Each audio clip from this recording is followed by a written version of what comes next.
बिस्मिल्लाहिर्रहमानिर्रहीम। एक आदमी अपनी बीवी को तलाक देकर दूसरी शादी। उसका एक बेटा था जो 10 साल का था। उसने अपने बेटे से पूछा, नई मम्मी अच्छी है कि पुरानी मम्मी अच्छी? बेटे ने कहा, अब्बा वह तो झूठ बोलती थी।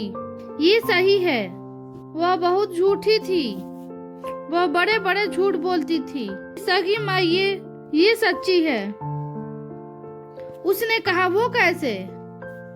कहने लगा, इसलिए कि मैं जब शरारत करता था तो मुझे थप्पड़ मारती थी और कहती थी, भाग जा, मैं खाना नहीं दूंगी।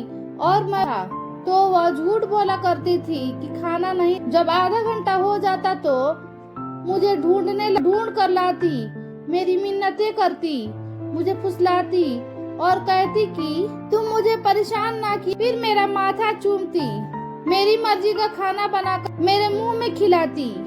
पहले कहती कि नहीं देंगे, फिर पीछे भागती। ये सच्ची है। मैं शरारत करता हूँ तो मुझे थप्पड़ मार कर निकाल दे। फिर मैं मिन्नतें करता हूँ, फिर भी खाना नहीं देती। पैर पकड़ता हूँ, फिर भी खाना नहीं देती। अपनी बात पर अड़ी रहती। सुनो भाई, बच्चे उसकी माँ ही पाल सकती है। तुमने 3 जुमले कहते सोचा नहीं, तेरा क्या गया? तुझे तो नई बीबी मिल जाएगी, शायद उसको भी शौहर मिल जाए।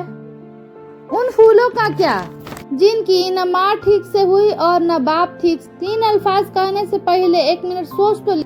वही 1 मिनट से तुम्हारे बच्चों की जिंदगी आबाद हो जाएगी। वही 1 मिनट से पूरी जिंदगी बर्बाद हो जाएगी। आप इस पर गौर करें। ये आपके बच्चों की जिंदगी का सवाल है। पसंद आए तो लाइक, सब्सक्राइब और शेयर जरूर।